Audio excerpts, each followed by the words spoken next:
ಕೆಂಪು ಬಣ್ಣದ button press ಮಾಡಿ ಸಬ್ಸ್ಕ್ರೈಬ್ ಆಗಿ ಅದರ ಪಕ್ಕದಲ್ಲಿರುವ ಬೆಲ್ ಐಕಾನ್ ಕ್ಲಿಕ್ ಮಾಡಿ. ಹಾಯ್ ಸ್ನೇಹಿತರೆ, ಸ್ಮಾರ್ಟ್ ಸ್ಟಡಿ ಸರ್ಕಲ್ ಯೂಟ್ಯೂಬ್ ಚಾನಲ್ಗೆ ಸ್ವಾಗತ. ಸ್ನೇಹಿತರೆ, ಇಂದಿನ ತರಗತಿಯಲ್ಲಿ ನಾವು 10ನೇ ತರಗತಿ ಸಮಾಜ ವಿಜ್ಞಾನದ ಇತಿಹಾಸದ ಭಾಗ 2ರ ವಿಡಿಯೋವನ್ನು ಇಂದಿನ ತರಗತಿಯಲ್ಲಿ ನೋಡೋಣ. ಈ ವಿಡಿಯೋದಲ್ಲಿ 75 ಪ್ರಶ್ನೆಗಳು ಕವರ್ ಆಗಿದೆ. ಹಿಂದಿನ ವಿಡಿಯೋದಲ್ಲಿ ಪಾರ್ಟ್ 1 ಅನ್ನು ಮುಗಿಸಲಾಗಿದೆ. ಇದು ಪಾರ್ಟ್ 2. ಹಿಂದಿನ ವಿಡಿಯೋನ ಯಾರು ವೀಕ್ಷಿಸಿಲ್ಲ, ನಮ್ಮ ಪ್ಲೇಲಿಸ್ಟಲ್ಲಿ ವೀಕ್ಷಿಸಿ. ಪಾರ್ಟ್ 1, ಇದು ಪಾರ್ಟ್ 2, 10ನೇ ತರಗತಿ ಸಮಾಜ ವಿಜ್ಞಾನ ಇತಿಹಾಸ ಭಾಗ 2. ಈ ಒಂದು ತರಗತಿಯಲ್ಲಿ ಅಥವಾ ಈ ಒಂದು ವಿಡಿಯೋದಲ್ಲಿ ಕವರ್ ಆಗಿರುವಂತಹ ಅಧ್ಯಾಯಗಳು ಯಾವುದಂದರೆ ಬ್ರಿಟಿಷ್ ಆಳ್ವಿಕೆಯ ಪರಿಣಾಮಗಳು, ಕರ್ನಾಟಕದಲ್ಲಿ ಬ್ರಿಟಿಷ್ ಆಳ್ವಿಕೆಯ ಪ್ರತಿರೋಧಗಳು, ಸಾಮಾಜಿಕ ಮತ್ತು ಧಾರ್ಮಿಕ ಸುಧಾರಣಾ ಚಳವಳಿಗಳು, ಭಾರತದ ಪ್ರಥಮ ಸ್ವಾತಂತ್ರ್ಯ ಸಂಗ್ರಾಮ 1857. ಮೊದಲನೇ ಪ್ರಶ್ನೆ, ನಾಗರಿಕ ಸೇವಾ ವ್ಯವಸ್ಥೆಯನ್ನು ಜಾರಿಗೆ ತಂದವರು ಯಾರು? Lord Cornwallis. 1773ರ ರೆಗ್ಯುಲೇಟಿಂಗ್ ಕಾಯ್ದೆಯ ಉದ್ದೇಶ ಏನಾಗಿತ್ತು? ಈಸ್ಟ್ ಇಂಡಿಯಾ ಕಂಪನಿಯು ವ್ಯಾಪಾರ ನಡೆಸುವ ಸಲುವಾಗಿ ನೌಕರರನ್ನು ನೇಮಕ ಮಾಡಿಕೊಳ್ಳುವ ಪದ್ಧತಿಯನ್ನು ಮೊದಲಿನಿಂದಲೂ ಪಾಲಿಸಿಕೊಂಡು ಬಂದಿತ್ತು. ಕಂಪನಿಯು ನೌಕರರಿಗೆ ಖಾಸಗಿಯಾಗಿ ವ್ಯಾಪಾರ ಮಾಡಿಕೊಳ್ಳಲು ಅನುಮತಿ ನೀಡಿತ್ತು. ಈ ಅವಕಾಶವನ್ನು ಬಳಸಿಕೊಂಡ ನೌಕರರು ಅನೈತಿಕ ಮಾರ್ಗದಲ್ಲಿ ಹಣ ಸಂಪಾದಿಸಿ ಕಡು ಭ್ರಷ್ಟರಾದರು.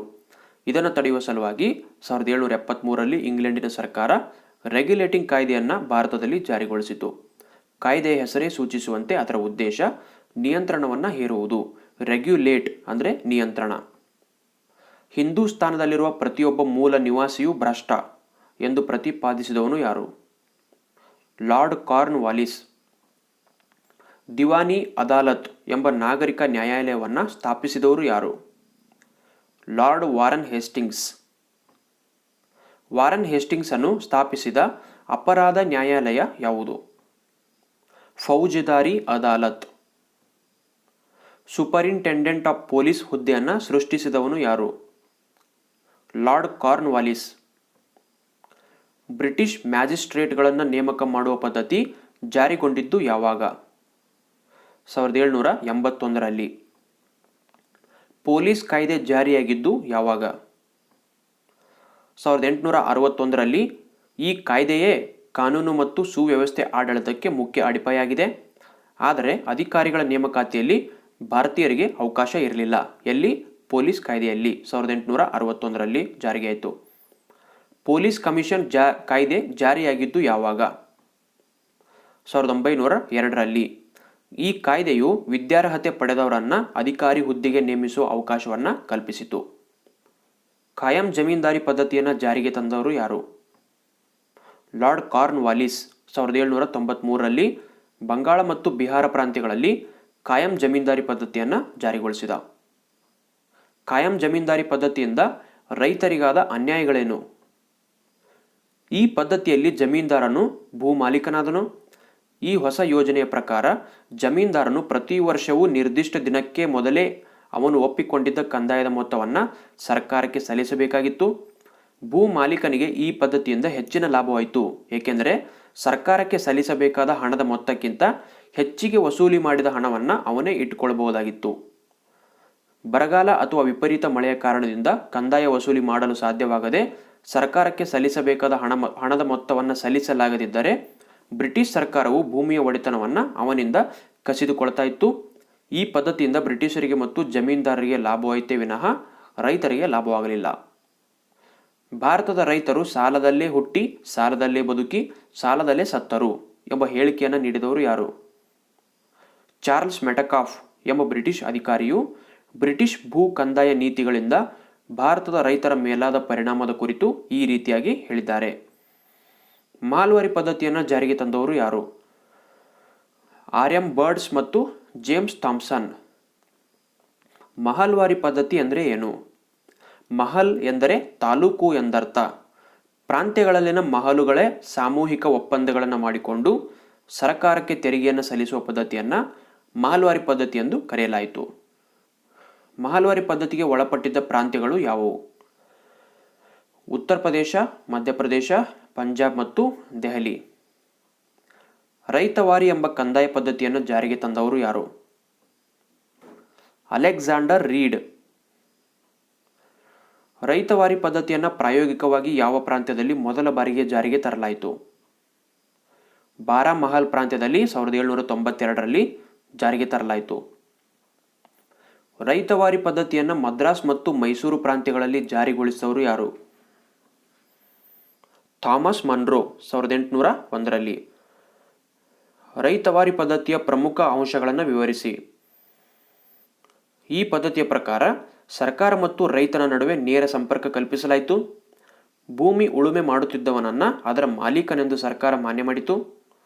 ರೈತರು ತಾವು ಕೃಷಿ ಭೂಮಿಯಲ್ಲಿ ಪಡೆದ ಉತ್ಪನ್ನದ 50% ಭಾಗವನ್ನು ಕಂದಾಯದ ರೂಪದಲ್ಲಿ ಸರ್ಕಾರಕ್ಕೆ ಕೊಡಬೇಕಾಗಿತ್ತು. ಬೆಳೆಗಳು ಸರಿಯಾಗಿ ಫಸಲು ನೀಡದ ಸಂದರ್ಭದಲ್ಲಿ ರೈತರು ಹಣದ ಲೇವಾದೇವಿಗಾರರಿಂದ ಸಾಲ ಪಡೆದು ಅದನ್ನು ಮರುಪಾವತಿಸಲಾಗದೆ ತಮ್ಮ ಜಮೀನುಗಳನ್ನು ಮಾರಾಟ ಮಾಡುವಂತಾಯಿತು. ಬ್ರಿಟಿಷ್ ಕಂದಾಯ ನೀತಿಯಿಂದ ಉಂಟಾದ ಪರಿಣಾಮಗಳೇನು? ನಿಜವಾದ ರೈತರನ್ನು ಶೋಷಿಸುವ ಹೊಸ ಸಾಮಾಜಿಕ ವರ್ಗವಾದ ಜಮೀನ್ದಾರಿ ಸಮುದಾಯ ಸೃಷ್ಟಿಯಾಯಿತು. ಜಮೀನ್ದಾರರ ಶೋಷಣೆಗೆ ಒಳಗಾದ ರೈತರು ವಿವಿಧ ಬಗೆಯ ಸಂಕಷ್ಟಗಳಿಗೆ ಒಳಗಾದರು. ಕ್ರಮೇಣ ನಿರ್ಗತಿಕರಾದರು. ಭೂಮಿ ಮಾರಾಟದ ವಸ್ತುವಾಯಿತು. ಇದನ್ನು ಪರಭಾರೆ ಮಾಡಿ ಹಣವನ್ನು ಸಾಲವಾಗಿ ಪಡೆಯಬಹುದಾಗಿತ್ತು. ಅನೇಕ ಜಮೀನ್ದಾರರು ಕೂಡ ಕಂದಾಯವನ್ನು ಸಲ್ಲಿಸುವ ಸಲುವಾಗಿ ತಮ್ಮ ಜಮೀನನ್ನು ಪರಭಾರೆ ಮಾಡಿದರು. ಕೃಷಿ ಕ್ಷೇತ್ರವು ವಾಣಿಜ್ಯೀಕರಣಗೊಂಡು ಇಂಗ್ಲೆಂಡಿನಲ್ಲಿ ಕೈಗಾರಿಕಾ ಕಾರಣದಿಂದ ಅಲ್ಲಿನ ಕೈಗಾರಿಕೆಗಳಿಗೆ ಬೇಕಾದ ಕಚ್ಚಾ ವಸ್ತುಗಳನ್ನೇ ಬೆಳೆಯಬೇಕಾಯಿತು. ಹಣದ ಲೇವಾದೇವಿಗಾರರು ಬಲಿಷ್ಠರಾಗತೊಡಗಿದರು. ಆಧುನಿಕ ಶಿಕ್ಷಣದ ಪ್ರಸಾರಕ್ಕೆ ಉತ್ತೇಜನ ಕೊಟ್ಟ ಮೊದಲ ಬ್ರಿಟಿಷ್ ಅಧಿಕಾರಿ ಯಾರು? Warren Hastings. ಕಲ್ಕತ್ತಾದ ಮದರಸಾವನ್ನು ಯಾವಾಗ ಸ್ಥಾಪಿಸಲಾಯಿತು? 1781ರಲ್ಲಿ ವಾರನ್ ಹೇಸ್ಟಿಂಗ್ಸ್ ಅನ್ನು ಪ್ರಾರಂಭಿಸಿದ. ಬನಾರಸ್ಸಿನಲ್ಲಿ ಸಂಸ್ಕೃತ ಕಾಲೇಜನ್ನು ಪ್ರಾರಂಭಿಸಿದವರು ಯಾರು? ಜೋನಾಥನ್ ಡಂಕನ್ 1792ರಲ್ಲಿ. ಭಾರತದಲ್ಲಿ ಬ್ರಿಟಿಷ್ ಶಿಕ್ಷಣದ ವ್ಯಾಪಕ ವಿಸ್ತರಣೆಗೆ ಮೊದಲು ಒತ್ತಾಯಿಸಿದವನು ಯಾರು? ಭಾರತದಲ್ಲಿ ಬ್ರಿಟಿಷ್ ಶಿಕ್ಷಣದ ವ್ಯಾಪಕ ವಿಸ್ತರಣೆಗೆ ಮೊದಲು ಒತ್ತಾಯಿಸಿದವನು ಯಾರು? Charles grant. 1835ರ ಮೆಕಾಲೆ ವರದಿಯ ಪ್ರಮುಖ ಅಂಶಗಳೇನು? 1835ರಲ್ಲಿ ಇಂಗ್ಲಿಷ್ ಶಿಕ್ಷಣಕ್ಕೆ ಸಂಬಂಧಿಸಿದಂತೆ ಮೆಕಾಲೆಯು ಕೊಟ್ಟ ವರದಿಯೇ ಆಧುನಿಕ ಭಾರತದ ಶಿಕ್ಷಣ ವ್ಯವಸ್ಥೆಗೆ ತಳಹದಿಯಾಯಿತು. ಅವನ ಯೋಜನೆಯ ಪ್ರಮುಖ ಅಂಶವೆಂದರೆ ರಕ್ತ ಮಾಂಸಗಳಲ್ಲಿ ಭಾರತೀಯರಾಗಿಯೂ ಅಭಿರುಚಿ, ಅಭಿಪ್ರಾಯ, ನೀತಿ ಮತ್ತು ಬುದ್ಧಿವಂತಿಕೆಯಲ್ಲಿ ಇಂಗ್ಲಿಷರಾಗುವ ಹೊಸ ಭಾರತೀಯ ವಿದ್ಯಾವಂತ ವರ್ಗವನ್ನು ಸೃಷ್ಟಿ ಮಾಡುವುದು. ಭಾರತದ ವಿದ್ಯಾಭ್ಯಾಸದ ಕ್ರಮದಲ್ಲಿ ಇಂಗ್ಲಿಷ್ ಭಾಷೆಯು ಮಾಧ್ಯಮವಾಗಿ ಬಳಕೆಯಾಗಲು ಪ್ರಾರಂಭವಾದದ್ದೇ 1830ರ ದಶಕದ ನಂತರ. ವುಡ್ಸ್ ಆಯೋಗ ಯಾವ ಇಸವಿಯಲ್ಲಿ ಜಾರಿಗೆ ಬಂದಿತು? 1854ರಲ್ಲಿ ವುಡ್ಸ್ ಆಯೋಗ ಜಾರಿಗೆ ಬಂದಿತು. ಈ ಆಯೋಗದ ಶಿಫಾರಸುಗಳ ಆಧಾರದ ಮೇಲೆ ಅಂದಿನ ಗವರ್ನರ್ ಜನರಲ್ ಆಗಿದ್ದ ಲಾರ್ಡ್ ಡಾಲ್ ಹೌಸಿಯು ಕಲ್ಕತ್ತಾ, ಬಾಂಬೆ ಮತ್ತು ಮದ್ರಾಸ್ಗಳಲ್ಲಿ ನೂತನ ವಿಶ್ವವಿದ್ಯಾಲಯಗಳನ್ನು 1857ರಲ್ಲಿ ಪ್ರಾರಂಭಿಸಿದ. ಯಾವ ಬ್ರಿಟಿಷ್ ಕಾಯ್ದೆಯ ಮೇರೆಗೆ ಕಲ್ಕತ್ತಾದಲ್ಲಿ ಸುಪ್ರೀಂ ಕೋರ್ಟ್ ಸ್ಥಾಪಿಸಲಾಯಿತು? 1773ರ ರೆಗ್ಯುಲೇಟಿಂಗ್ ಕಾಯ್ದೆಯ ಮೇರೆಗೆ ಕಲ್ಕತ್ತಾದಲ್ಲಿ ಸುಪ್ರೀಂ ಕೋರ್ಟನ್ನು ಸ್ಥಾಪಿಸಲಾಯಿತು. ಪಿಟ್ಸ್ ಇಂಡಿಯಾ ಕಾಯ್ದೆ ಜಾರಿಯಾಗಿದ್ದು ಯಾವಾಗ? 1784ರಲ್ಲಿ. ಭಾರತೀಯರು ತಮ್ಮ ಸಾರ್ವಭೌಮತ್ವವನ್ನು ಬ್ರಿಟಿಷ್ ರಾಜಸತ್ತೆಯ ಹೆಸರಿನಲ್ಲಿ ಪಡೆದಿದ್ದಾರೇ ವಿನಃ ಅವರದೇ ಸ್ವಂತ ಹಕ್ಕಲ್ಲ ಎಂದು ಈ ಕಾಯ್ದೆಯಲ್ಲಿ ಹೇಳುವ ಮೂಲಕ ಭಾರತೀಯರ ರಾಜಕೀಯ ಹಕ್ಕುಗಳನ್ನು ನಿರ್ಣಾಯಕವಾಗಿ ಮೊಟಕುಗೊಳಿಸಿತು. ಈ ಕಾಯ್ದೆಯು ಭಾರತದಲ್ಲಿದ್ದ ಕಂಪನಿಯ ಅಧೀನದ ಪ್ರದೇಶಗಳಿಗೆ ಇಂಗ್ಲೆಂಡಿನ ಸರ್ಕಾರವೇ ಅಂತಿಮ ಸಾರ್ವಭೌಮ ಎಂದು ಘೋಷಿಸಿತು. ಚಾರ್ಟರ್ ಕಾಯ್ದೆಯ ಪ್ರಮುಖ ಉದ್ದೇಶ ಏನಾಗಿತ್ತು? ಭಾರತದಲ್ಲಿದ್ದ ಈಸ್ಟ್ ಇಂಡಿಯಾ ಕಂಪನಿಯ ಪರವಾನಗಿಯನ್ನು ವಿಸ್ತರಿಸುವುದು ಚಾರ್ಟರ್ ಕಾಯ್ದೆಯ ಪ್ರಮುಖ ಉದ್ದೇಶವಾಗಿತ್ತು. ಆದ್ದರಿಂದ 1793, 1813, 1833 ಮತ್ತು 1853ರಲ್ಲಿ ಚಾರ್ಟರ್ ಕಾಯ್ದೆಗಳನ್ನು ಜಾರಿಗೆ ತರಲಾಯಿತು. ಪ್ರತಿ 20 ವರ್ಷಕ್ಕೊಮ್ಮೆ ಕಂಪನಿಯ ಪರವಾನಗಿಯನ್ನು ನವೀಕರಣ ಮಾಡುವ ಸಂದರ್ಭದಲ್ಲಿ ಇಂಗ್ಲೆಂಡಿನ ಸರ್ಕಾರ ತೆಗೆದುಕೊಂಡ ಹೊಸ ನೀತಿಗಳನ್ನು ಈ ಕಾಯ್ದೆಗಳಲ್ಲಿ ಸೇರಿಸಲಾಗ್ತಾ ಇತ್ತು. ಭಾರತದಲ್ಲಿ ಕ್ರೈಸ್ತ ಧರ್ಮದ ಪ್ರಚಾರ ಮತ್ತು ಇಂಗ್ಲಿಷ್ ವಿದ್ಯಾಭ್ಯಾಸದ ವಿಸ್ತರಣೆಗೆ ಒತ್ತು ನೀಡಿದ ಕಾಯ್ದೆ ಯಾವುದು? 1813ರ ಚಾರ್ಟರ್ ಆಕ್ಟ್ ಅಥವಾ ಚಾರ್ಟರ್ ಕಾಯ್ದೆ. 1858ರ ಭಾರತ ಸರ್ಕಾರದ ಕಾಯ್ದೆಯ ಪ್ರಮುಖ ಅಂಶಗಳು ಯಾವುವು? ಈಸ್ಟ್ ಇಂಡಿಯಾ ಕಂಪನಿಯ ಮಾನ್ಯತೆ ರದ್ದುಗೊಳಿಸಿ ಭಾರತವನ್ನು ರಾಣಿಯವರ ಆಡಳಿತಕ್ಕೆ ವರ್ಗಾವಣೆ ಮಾಡಲಾಯಿತು. ಗವರ್ನರ್ ಜನರಲ್ ಹುದ್ದೆಯ ಪದನಾಮವನ್ನು ಬದಲಾಯಿಸಿ ವೈಸರಾಯ್ ಎಂಬ ಪದನಾಮವನ್ನು ನೀಡಿದರು. ವೈಸ್ರಾಯ್ ಆಗಿ ಲಾರ್ಡ್ ಕ್ಯಾನಿಂಗ್ ನೇಮಕಗೊಂಡರು, ಮೊದಲ viceroy. Secretary of state for India ಸ್ಥಾನವನ್ನು ಬ್ರಿಟಿಷ್ ಸರ್ಕಾರ ಸೃಷ್ಟಿ ಮಾಡಿತು. ಬ್ರಿಟಿಷ್ ಮಂತ್ರಿಮಂಡಲದ ಸದಸ್ಯರಾಗಿದ್ದ ಇವರು ಭಾರತದ ಆಡಳಿತವನ್ನು ನೋಡಿಕೊಳ್ಳುವ ಜವಾಬ್ದಾರಿಯನ್ನು ಹೊಂದಿದ್ರು. ಇವರಿಗೆ ಸಹಾಯ ಮಾಡಲು 15 ಸದಸ್ಯರನ್ನು ಒಳಗೊಂಡ ಭಾರತ ಮಂಡಳಿ ಅಥವಾ ಕೌನ್ಸಿಲ್ ಆಫ್ ಇಂಡಿಯಾ ಅಸ್ತಿತ್ವಕ್ಕೆ ಬಂದಿತ್ತು. ಮುಸ್ಲಿಮರಿಗೆ ಪ್ರತ್ಯೇಕ ಚುನಾವಣಾ ಮತಗಟ್ಟೆ ವ್ಯವಸ್ಥೆಯನ್ನು ಜಾರಿಗೆ ತಂದ ಕಾಯ್ದೆ ಯಾವುದು? 1909ರ ಭಾರತೀಯ ಪರಿಷತ್ ಕಾಯ್ದೆ ಅಥವಾ ಮಿಂಟೋ ಮಾರ್ಲೆ ಸುಧಾರಣೆ ಕಾಯ್ದೆ. ಕೇಂದ್ರದಲ್ಲಿ ದ್ವಿಸದನ ಶಾಸಕಾಂಗ ರಚನೆ ಹಾಗೂ ಪ್ರಾಂತ್ಯಗಳಲ್ಲಿ ದ್ವಿಸರ್ಕಾರ ಪದ್ಧತಿಗೆ ಅವಕಾಶ ನೀಡಿದ ಕಾಯ್ದೆ ಯಾವುದು?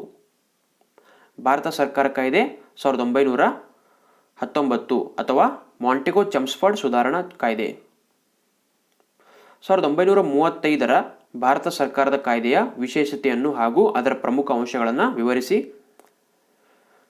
ಭಾರತದ ಸಂವಿಧಾನದ ರಚನೆಗೆ ಬುನಾದಿಯಾಗಿದ್ದು ಈ ಕಾಯ್ದೆಯ ವಿಶೇಷ ಆಗಿದೆ. ಈ ಕಾಯ್ದೆಯ ಪ್ರಮುಖ ಅಂಶಗಳು ಬ್ರಿಟಿಷ್ ಪ್ರಾಂತ್ಯಗಳ ದೇಶೀಯ ಸಂಸ್ಥಾನಗಳು ಹಾಗೂ ಆಶ್ರಿತ ರಾಜರನ್ನು ಒಳಗೊಂಡ ಅಖಿಲ ಭಾರತ ಒಕ್ಕೂಟವನ್ನು ರಚಿಸಲು ಅವಕಾಶ ನೀಡಿತು. ಕೇಂದ್ರದಲ್ಲಿ ದ್ವಿಸರ್ಕಾರವನ್ನು ಸ್ಥಾಪಿಸಲಾಯಿತು. ಭಾರತೀಯ ರಿಸರ್ವ್ ಬ್ಯಾಂಕ್ ಸ್ಥಾಪನೆಗೆ ಅವಕಾಶವನ್ನು ನೀಡಿತು. ಪ್ರಾಂತ್ಯಗಳಲ್ಲಿ ದ್ವಿಸರ್ಕಾರ ಪದ್ಧತಿಯನ್ನು ರದ್ದುಗೊಳಿಸಿ ಪ್ರಾಂತ್ಯಗಳಿಗೆ ಸ್ವಾಯತ್ತತೆಯನ್ನು ನೀಡಲಾಯಿತು.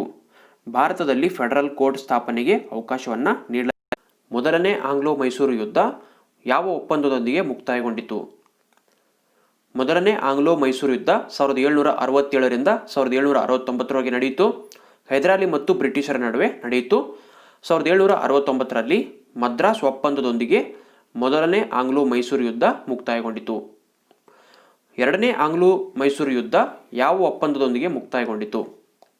ಎರಡನೇ ಆಂಗ್ಲೋ ಮೈಸೂರು ಯುದ್ಧ 1780ರಿಂದ 1784ರವರೆಗೆ ನಡೆಯಿತು. 1784ರಲ್ಲಿ ಮಂಗಳೂರು ಒಪ್ಪಂದದೊಂದಿಗೆ ಮುಕ್ತಾಯಗೊಂಡಿತು. ಯುದ್ಧದಲ್ಲಿ ಮೊದಲ ಬಾರಿಗೆ ರಾಕೆಟನ್ನು ಬಳಸಿದವರು ಯಾರು? ಹೈದರಾಲಿ ಮತ್ತು ಟಿಪ್ಪು ಸುಲ್ತಾನ. ಮೂರನೇ ಆಂಗ್ಲೋ ಮೈಸೂರು ಯುದ್ಧ ಯಾವ ಒಪ್ಪಂದದೊಂದಿಗೆ ಮುಕ್ತಾಯಗೊಂಡಿತು? 1792ರಲ್ಲಿ ಶ್ರೀರಂಗಪಟ್ಟಣ ಒಪ್ಪಂದದೊಂದಿಗೆ ಮುಕ್ತಾಯವಾಯಿತು. ಕಿತ್ತೂರು ಚೆನ್ನಮ್ಮ ದತ್ತು ಪಡೆದಿದ್ದ ಹುಡುಗನ ಹೆಸರೇನು?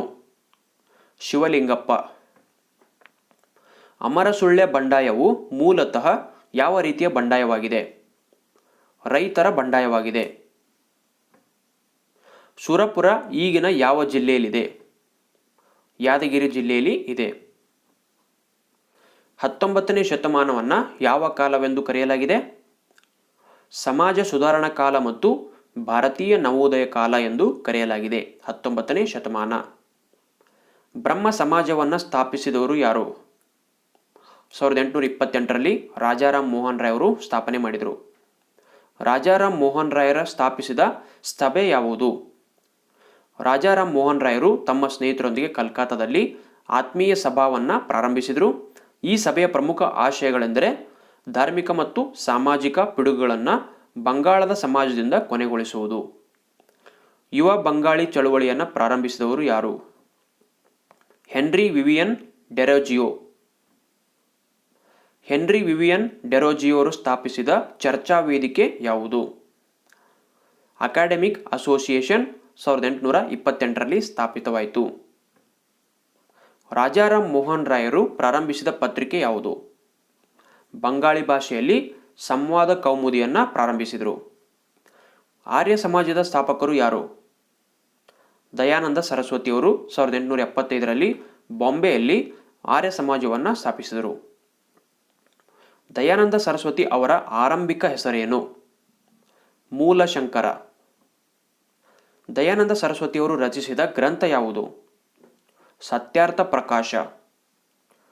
ದಯಾನಂದ ಸರಸ್ವತಿಯವರ ಘೋಷಣಾ ವಾಕ್ಯ ಯಾವುದು? ವೇದಗಳಿಗೆ ಹಿಂತಿರುಗಿ ಅಥವಾ ಗೋ ಬ್ಯಾಕ್ ಟು ವೇದಾಸ್. ಆರ್ಯ ಸಮಾಜದ ಪ್ರಮುಖ ಕಾರ್ಯಸೂಚಿ ಏನು? ಶುದ್ಧಿ ಚಳುವಳಿ. ಶುದ್ಧಿ ಚಳುವಳಿ ಅಂದರೆ ಏನು? ಹಿಂದೂ ಧರ್ಮದಿಂದ ಇಸ್ಲಾಂ ಮತ್ತು ಕ್ರೈಸ್ತ ಧರ್ಮಕ್ಕೆ ಮತಾಂತರಗೊಂಡ ಅವರನ್ನು ಮತ್ತೆ ಹಿಂದೂ ಧರ್ಮಕ್ಕೆ ಸೇರಿಸಿಕೊಳ್ಳುವುದನ್ನು ಶುದ್ಧಿ ಚಳುವಳಿ ಎನ್ನುವರು. ಪ್ರಾರ್ಥನಾ ಸಮಾಜದ ಸ್ಥಾಪಕರು ಯಾರು? ಡಾಕ್ಟರ್ ಆತ್ಮಾರಾಮ್ ಪಾಂಡುರಂಗ್ ಅವರು 1867ರಲ್ಲಿ ಪ್ರಾರ್ಥನಾ ಸಮಾಜವನ್ನು ಸ್ಥಾಪನೆ ಮಾಡಿದರು. ಸತ್ಯಶೋಧಕ ಸಮಾಜವನ್ನು ಸ್ಥಾಪಿಸಿದವರು ಯಾರು? ಮಹಾತ್ಮ ಜ್ಯೋತಿಬಾ ಫುಲೆಯವರು 1873ರಲ್ಲಿ ಸತ್ಯಶೋಧಕ ಸಮಾಜವನ್ನು ಸ್ಥಾಪಿಸಿದರು. ಜ್ಯೋತಿಬಾ ಫುಲೆಯವರು ರಚಿಸಿದ ಗ್ರಂಥಗಳು ಯಾವುವು? ಗುಲಾಮಗಿರಿ ಮತ್ತು ಷಟ್ಕಾರ್ಯ ಅಸೂದ್. ಅಲಿಘರ್ ಚಳುವಳಿಯನ್ನು ರೂಪಿಸಿದವರು ಯಾರು? ಸರ್ ಸೈಯದ್ ಅಹಮದ್ ಖಾನ್. ಸರ್ ಸೈಯದ್ ಅಹಮದ್ ಖಾನ್ ಅವರು ಸ್ಥಾಪಿಸಿದ ಕಾಲೇಜು ಯಾವುದು? 1875ರಲ್ಲಿ ಮಹಮ್ಮದನ್ ಆಂಗ್ಲೋ ಓರಿಯೆಂಟಲ್ ಕಾಲೇಜನ್ನು ಅಲಿಘರ್ನಲ್ಲಿ ಸ್ಥಾಪಿಸಿದರು. ರಾಮಕೃಷ್ಣ ಆಶ್ರಮವನ್ನು ಸ್ಥಾಪಿಸಿದವರು ಯಾರು? ಸ್ವಾಮಿ ವಿವೇಕಾನಂದರು 1897ರಲ್ಲಿ ಕಲ್ಕತ್ತಾದ ಬಳಿಯ ಬೇಲೂರಿನಲ್ಲಿ ರಾಮಕೃಷ್ಣ ಆಶ್ರಮವನ್ನು ಸ್ಥಾಪನೆ ಮಾಡಿದರು. ಸ್ವಾಮಿ ವಿವೇಕಾನಂದರ ಗುರುಗಳು ಯಾರು? ರಾಮಕೃಷ್ಣ ಪರಮಹಂಸರು. ಥಿಯೋಸಾಫಿಕಲ್ ಸೊಸೈಟಿಯನ್ನು ಪ್ರಾರಂಭಿಸಿದವರು ಯಾರು? ಮೇಡಮ್ ಬ್ಲಾವಟ್ಸ್ಕಿ ಮತ್ತು ಕರ್ನಲ್ ಎಚ್.ಎಸ್. ಆಲ್ಕಾಟ್. ಅನಿ ಬೆಸೆಂಟರ ಪ್ರಮುಖ ಸಾಧನೆಗಳೇನು? ಇವರು ಭಗವದ್ಗೀತೆಯನ್ನು ಇಂಗ್ಲಿಷಿಗೆ ಅನುವಾದ ಮಾಡಿದರು. ಇದರಿಂದ ಇವರು ಶ್ವೇತ ಸರಸ್ವತಿ ಎನಿಸಿಕೊಂಡ್ರು. 1898ರಲ್ಲಿ ಸೆಂಟ್ರಲ್ ಹಿಂದೂ ಕಾಲೇಜನ್ನು ಬನಾರಸ್ನಲ್ಲಿ ಪ್ರಾರಂಭ ಮಾಡಿದರು. ಸಮಕಾಲೀನ ಸಮಸ್ಯೆಗಳನ್ನು ಚರ್ಚೆ ಮತ್ತು ಸಂವಾದ ಮಾಡಲು ನ್ಯೂ ಇಂಡಿಯಾ ಮತ್ತು ಕಾಮನ್ ವೀಲ್ ಎಂಬ ಪತ್ರಿಕೆಗಳನ್ನು ಪ್ರಾರಂಭಿಸಿದರು. 1916ರಲ್ಲಿ ಹೋಮ್ ರೂಲ್ ಲೀಗನ್ನು ಪ್ರಾರಂಭಿಸಿ ಮದರಾಸು ಪ್ರಾಂತ್ಯದಲ್ಲಿ ಹೋಮ್ ರೂಲ್ ಚಳುವಳಿಗೆ ಚಾಲನೆಯನ್ನು ನೀಡಿದರು. ಭಾರತೀಯ ರಾಷ್ಟ್ರೀಯ ಕಾಂಗ್ರೆಸ್ ಅಧಿವೇಶನದ ಮೊಟ್ಟ ಮೊದಲ ಮಹಿಳಾ ಅಧ್ಯಕ್ಷ ಕೂಡ ಆನಿ ಬೆಸೆಂಟ್ ಆಗಿದ್ದರು. ಧರ್ಮ ಪರಿಪಾಲನಾ ಯೋಗಂ ಸಂಘಟನೆಯನ್ನು ಪ್ರಾರಂಭಿಸಿದವರು ಯಾರು? ಶ್ರೀ ನಾರಾಯಣ ಗುರು ಅವರು 1903ರಲ್ಲಿ ಧರ್ಮ ಪರಿಪಾಲನಾ ಯೋಗಂ ಆರಂಭಿಸಿದರು. ಈ ಸಂಘಟನೆಯ ಪ್ರಮುಖ ಉದ್ದೇಶವೆಂದರೆ ಹಿಂದುಳಿದ ಮತ್ತು ಶೋಷಣೆಗೊಳಗಾದ ಸಮುದಾಯಗಳ ಸಬಲೀಕರಣ ಮಾಡುವುದಾಗಿದೆ. ನಾರಾಯಣ ಗುರು ಅವರು ಪ್ರಾರಂಭಿಸಿದ ಚಳುವಳಿ ಯಾವುದು? 1924ರಲ್ಲಿ ವೈಕಂ ಸತ್ಯಾಗ್ರಹವೆಂಬ ಶಿವ ದೇವಾಲಯ ಪ್ರವೇಶ ಚಳುವಳಿಯನ್ನು ಪ್ರಾರಂಭಿಸಿದರು. ಪೆರಿಯಾರ್ ಎಂದರೆ ಯಾರು? ಇ.ವಿ. ರಾಮಸ್ವಾಮಿ ನಾಯರ್ ಇವರನ್ನು ಪೆರಿಯಾರ್ ಎಂದು ಕರೆಯುತ್ತಾರೆ. ಇ.ವಿ. ರಾಮಸ್ವಾಮಿ ಅಂದರೆ ಇರೋಡೆ ವೆಂಕಟಸ್ವಾಮಿ ರಾಮಸ್ವಾಮಿ ನಾಯರ್. ಪೆರಿಯಾರ್ ರವರ ನೇತೃತ್ವದಲ್ಲಿ ಆರಂಭಗೊಂಡ ಚಳುವಳಿ ಯಾವುದು? 1926ರಲ್ಲಿ ಆತ್ಮಗೌರವ ಚಳುವಳಿ ಅಥವಾ ಸೆಲ್ಫ್ ರೆಸ್ಪೆಕ್ಟ್ ಮೂವ್ಮೆಂಟ್. ಪೆರಿಯಾರ್ ರವರು ಹುಟ್ಟುಹಾಕಿದ ಸಂಘಟನೆ ಯಾವುದು? ದ್ರಾವಿಡ ಕಳಗಂ. 1857ರ ದಂಗೆಯನ್ನು ಬ್ರಿಟಿಷ್ ಇತಿಹಾಸಕಾರರು ಏನೆಂದು ಕರೆದಿದ್ದಾರೆ? ಇದನ್ನು ಕೆಲವು ಭಾರತೀಯ ಇತಿಹಾಸಕಾರರು ಭಾರತದ ಪ್ರಥಮ ಸ್ವಾತಂತ್ರ್ಯ ಸಂಗ್ರಾಮ ಎಂದು ಕರೆದರೆ, ಇಂಗ್ಲಿಷ್ ಇತಿಹಾಸಕಾರರು ಇದನ್ನು ಸಿಪಾಯಿ ದಂಗೆ ಮಾತ್ರ ಎಂದಿದ್ದಾರೆ ಅಥವಾ ಸಿಪಾಯಿ ಮ್ಯೂಟಿನಿ. ಡಾಲ್ ಹೌಸಿ ಜಾರಿಗೆ ತಂದ ನೀತಿ ಯಾವುದು? ದತ್ತು ಮಕ್ಕಳಿಗೆ ಹಕ್ಕಿಲ್ಲ ಅಥವಾ ಡಾಕ್ಟ್ರಿನ್ ಆಫ್ ಲ್ಯಾಪ್ಸ್. 1857ರ ದಂಗೆಗೆ ರಾಜಕೀಯ ಕಾರಣಗಳು ಯಾವುವು? ಬ್ರಿಟಿಷರು ಜಾರಿಗೆ ತಂದಿದ್ದ ದತ್ತು ಮಕ್ಕಳಿಗೆ ಹಕ್ಕಿಲ್ಲ ಎಂಬ ನೀತಿಯಿಂದಾಗಿ ಹಲವು ದೇಶೀಯ ರಾಜರು ತಮ್ಮ ರಾಜ್ಯಗಳನ್ನು ಕಳೆದುಕೊಳ್ಳಬೇಕಾಯಿತು. ಈ ನೀತಿಯಿಂದಾಗಿ ಸತಾರಾ, ಜೈಪುರ, ಝಾನ್ಸಿ, ಉದಯಪುರ ಮತ್ತು ಮುಂತಾದ ಸಂಸ್ಥಾನಗಳು ಬ್ರಿಟಿಷರ ವಶವಾದವು. ಡಾಲ್ ಹೌಸಿಯು ತಂಜಾವೂರು ಮತ್ತು ಕರ್ನಾಟಿಕ್ ನವಾಬರಿಗಿದ್ದ ರಾಜ ಪದವಿಗಳನ್ನು ರದ್ದುಪಡಿಸಿದ. ಮೊಘಲ್ ಚಕ್ರವರ್ತಿ, ಔದ್ನ ನವಾಬ ಮೊದಲಾದ ರಾಜ್ಯಗಳನ್ನು ಇಂಗ್ಲಿಷರು ಅಧಿಕಾರದಿಂದ ಪದಚ್ಯುತಗೊಳಿಸಿದ ಪರಿಣಾಮವಾಗಿ ಅವರನ್ನು ಅವಲಂಬಿಸಿದ ಲಕ್ಷಾಂತರ ಸೈನಿಕರು ನಿರುದ್ಯೋಗಿಗಳಾದರು. 1857ರ ದಂಗೆಗೆ ಆರ್ಥಿಕ ಬದಲಾವಣೆಗಳು ಹೇಗೆ ಕಾರಣವಾದವು? ವಿವರಿಸಿ. ಇಂಗ್ಲೆಂಡಿನಲ್ಲಿ ಆದ ಕೈಗಾರಿಕಾ ಕ್ರಾಂತಿಯ ಪರಿಣಾಮವಾಗಿ ಭಾರತದ ಕರಕುಶಲತೆ ಮತ್ತು ದೇಶೀಯ ಕೈಗಾರಿಕೆಗಳು ಕ್ಷೀಣಿಸಿದವು. ಇಂಗ್ಲೆಂಡ್ ಕೇವಲ ವ್ಯಾಪಾರಿ ರಾಷ್ಟ್ರವಾಗಿರದೆ ಕೈಗಾರಿಕೆಗಳ ಕಾರ್ಯಾಗಾರವಾಯಿತು. ಭಾರತದಲ್ಲಿದ್ದ ಕರಕುಶಲಗಾರರು ನಿರುದ್ಯೋಗಿಗಳಾದರು. ವಿಶೇಷವಾಗಿ ಬಟ್ಟೆ ಮತ್ತು ಉಣ್ಣೆ ಕೈಗಾರಿಕೆಗಳು ಅವನತಿ ಹೊಂದಿ ನೇಕಾರರಿಗೆ ವೃತ್ತಿಯವರು ಉದ್ಯೋಗವನ್ನು ಕಳೆದುಕೊಂಡರು ಅಥವಾ ನೇಕಾರಿಕೆ ವೃತ್ತಿಯವರು ಉದ್ಯೋಗವನ್ನು ಕಳೆದುಕೊಂಡರು. ಗೃಹ ಕೈಗಾರಿಕೆಗಳು ಆರ್ಥಿಕ ನಷ್ಟ ಅನುಭವಿಸಿ ಶಿಥಿಲಗೊಂಡವು. ಭಾರತದ ವಸ್ತುಗಳನ್ನು ಇಂಗ್ಲೆಂಡಿನಲ್ಲಿ ಮಾರಲು ಇಂಗ್ಲಿಷರು ದುಬಾರಿ ಸುಂಕವನ್ನು ಹೇರಿದರು. ಜಮೀನ್ದಾರಿ ಪದ್ಧತಿಯಿಂದಾಗಿ ಸರ್ಕಾರ ಮತ್ತು ರೈತನ ಮಧ್ಯೆ ಇದ್ದ ಮಧ್ಯವರ್ತಿ ಜಮೀನ್ದಾರನು ಕೃಷಿಕರನ್ನು ಶೋಷಿಸ್ತಾ ಇದ್ದ. ಕಂದಾಯವನ್ನು ವಸೂಲಿ ಮಾಡಲು ತಾಲೂಕುದಾರರಿಗೆ ನೀಡಿದ್ದ ಹಕ್ಕುಗಳನ್ನು ಹಿಂಪಡೆಯಲಾಯಿತು. ಇನಾಮ್ ಆಯೋಗ ನೇಮಿಸಿ ಇನಾಮ್ ಭೂಮಿಯನ್ನು ವಾಪಸ್ ಪಡೆಯಲಾಯಿತು. ಇದರಿಂದಾಗಿ ಕೃಷಿಕರು ತೀವ್ರವಾಗಿ ಅವಮಾನ ಹಾಗೂ ಆರ್ಥಿಕ ಸಂಕಷ್ಟವನ್ನು ಅನುಭವಿಸಿದರು. ಇದು ಕೂಡ ರೈತರ ಪ್ರತಿಭಟನೆಗೆ ಕಾರಣವಾಯಿತು. ಪ್ರಥಮ ಸ್ವಾತಂತ್ರ್ಯ ಸಂಗ್ರಾಮಕ್ಕೆ ತತ್ಕ್ಷಣದ ಕಾರಣಗಳು ಯಾವುವು? ಇಂಗ್ಲಿಷ್ ಸೇನೆಯಲ್ಲಿದ್ದ ಹೆಚ್ಚಿನ ಪ್ರಮಾಣದ ಭಾರತೀಯ ಸಿಪಾಯಿಗಳು ತಾವೆಲ್ಲರೂ ಒಂದಾಗಿ ಹೋರಾಡಿದರೆ ಇಂಗ್ಲಿಷರನ್ನು ಭಾರತದಿಂದ ಓಡಿಸಬಹುದು ಎಂಬ ಆತ್ಮವಿಶ್ವಾಸ ಹೊಂದಿದ್ರು. ಈ ಸನ್ನಿವೇಶದಲ್ಲಿ ಸೈನಿಕರಿಗೆ ರಾಯಲ್ ಎನ್ಫೀಲ್ಡ್ ಎಂಬ ನವೀನ ಬಂದೂಕುಗಳನ್ನು ನೀಡುತ್ತಿದ್ದರು. ಈ ಬಂದೂಕುಗಳಿಗೆ ಉಪಯೋಗಿಸಿದ ತುಪಾಕಿಗಳಿಗೆ ಹಂದಿ ಮತ್ತು ಹಸುವಿನ ಕೊಬ್ಬನ್ನು ಸವರಿದ್ದಾರೆಂಬ ವದಂತಿ ಹಬ್ಬಿತ್ತು. ಹಿಂದೂಗಳಿಗೆ ಹಸು ಪವಿತ್ರವಾದರೆ ಮುಸ್ಲಿಮರಿಗೆ ಹಂದಿ ನಿಷಿದ್ಧವಾಗಿತ್ತು. ಬ್ಯಾರಕ್ಪುರದಲ್ಲಿನ ಸೈನಿಕ ಪಡೆಯಲ್ಲಿ ಹಬ್ಬಿದ ಈ ವದಂತಿಯು ತೀವ್ರ ಅಸಮಾಧಾನಕ್ಕೆ ಕಾರಣವಾಯಿತು. ಸೈನಿಕರಿಗೆ ತುಪಾಕಿಯನ್ನು ಹಲ್ಲಿನಿಂದ ಕಚ್ಚಿ ತೆಗೆಯುವಂತೆ ಇಂಗ್ಲಿಷ್ ಸೈನಿಕರು ಆದೇಶಿಸಿದಾಗ ಇದನ್ನು ತಿರಸ್ಕರಿಸಿ ಮೇಲಾಧಿಕಾರಿಗಳ ವಿರುದ್ಧ ಸೈನಿಕರು ಬಂಡಾಯವೆದ್ದರು. ಈ ಘಟನೆಯು ಪ್ರಥಮ ಸ್ವಾತಂತ್ರ್ಯ ಸಂಗ್ರಾಮಕ್ಕೆ ತಕ್ಷಣದ ಕಾರಣವಾಯಿತು. 1857ರ ದಂಗೆಯಲ್ಲಿ ಬ್ರಿಟಿಷ್ ಅಧಿಕಾರಿಯನ್ನು ಕೊಂದವರು ಯಾರು? ಮಂಗಲ್ ಪಾಂಡೆ. 1857ರ ದಂಗೆಯ ವಿಫಲತೆಗೆ ಕಾರಣಗಳೇನು? ಇದು ಇಡೀ ಭಾರತವನ್ನು ವ್ಯಾಪಿಸಿದ ದಂಗೆ ಆಗಿರಲಿಲ್ಲ. ಇದು ದೇಶದ ಬಿಡುಗಡೆಗಾಗಿ ನಡೆದದಕ್ಕಿಂತ ರಾಜ ರಾಣಿಯರ ಸ್ವಹಿತಾಸಕ್ತಿ ಹಾಗೂ ಹಕ್ಕುಗಳಿಗಾಗಿ ನಡೆದಿತ್ತು. ಇದು ಯೋಜಿತ ದಂಗೆ ಆಗಿರದೆ ಅನಿರೀಕ್ಷಿತ ಕಾರಣಗಳಿಂದ ಪ್ರೇರೇಪಿತವಾಗಿತ್ತು. ಬ್ರಿಟಿಷ್ ಸೈನಿಕರಲ್ಲಿದ್ದ ಒಗ್ಗಟ್ಟನ್ನು ಭಾರತೀಯ ಸೈನಿಕರಲ್ಲಿ ಇರಲಿಲ್ಲ. ದಂಗೆಗೆ ಸೂಕ್ತ ಮಾರ್ಗದರ್ಶನ ಮತ್ತು ವ್ಯವಸ್ಥಿತ ಸಂಘಟನೆಯ ಕೊರತೆ ಇತ್ತು. ಹೋರಾಟಗಾರರಲ್ಲಿ ನಿಶ್ಚಿತ ಗುರಿ ಇರಲಿಲ್ಲ. ಹಲವಾರು ದೇಶೀಯ ಸಂಸ್ಥಾನಗಳ ರಾಜರು ಬ್ರಿಟಿಷರಿಗೆ ತೋರಿದ ನಿಷ್ಠೆಯಿಂದಾಗಿ ಸಿಪಾಯಿಗಳಿಗೆ ಬೆಂಬಲ ನೀಡಲಿಲ್ಲ. ಸಿಪಾಯಿಗಳು ಮಾಡಿದಂತಹ ಲೂಟಿ, ದರೋಡೆ ಮುಂತಾದ ಗಂಭೀರವಾದ ತಪ್ಪುಗಳಿಂದಾಗಿ ಜನರ ವಿಶ್ವಾಸವನ್ನು ಸಿಪಾಯಿಗಳು ಕಳೆದುಕೊಂಡ್ರು. ಓಕೆ, ಇದಿಷ್ಟು ಸ್ನೇಹಿತರೆ 10ನೇ ತರಗತಿ ಇತಿಹಾಸದ ಭಾಗ 2ನೇ ವಿಡಿಯೋ ಆಯಿತು. ಮೊದಲನೇ ವಿಡಿಯೋನ ಯಾರು ವೀಕ್ಷಿಸಿಲ್ಲ ನಮ್ಮ ಪ್ಲೇಲಿಸ್ಟಲ್ಲಿ ವೀಕ್ಷಿಸಬಹುದು. ಇದು 2ನೇ ವಿಡಿಯೋ. ಓಕೆ, ಈ ವಿಡಿಯೋ ನಿಮಗೆ ಇಷ್ಟವಾಗಿದ್ದರೆ ದಯವಿಟ್ಟು ಲೈಕ್ ಬಟನ್ ಪ್ರೆಸ್ ಮಾಡಿ ಲೈಕ್ ಮಾಡಿ. ಮರಿದ ನಿಮ್ಮ ಸ್ನೇಹಿತರಿಗೆ ಹಾಗೂ ವಾಟ್ಸಪ್ ಗ್ರೂಪ್ಗಳಿಗೆ ಈ ವಿಡಿಯೋನ ಶೇರ್ ಮಾಡಿ. ಹಾಗೂ ನಮ್ಮ ಚಾನಲ್ಗೆ ಯಾರು ಸಬ್ಸ್ಕ್ರೈಬ್ ಆಗಿಲ್ಲ ಸಬ್ಸ್ಕ್ರೈಬ್ ಮಾಡ್ಕೊಳ್ಳಿ. ಅದರ ಪಕ್ಕದಲ್ಲಿ ಕಾಣ್ತಾ ಇರುವಂತಹ ಬೆಲ್ ಐಕನನ್ನು ಕ್ಲಿಕ್ ಮಾಡಿ. ಧನ್ಯವಾದ.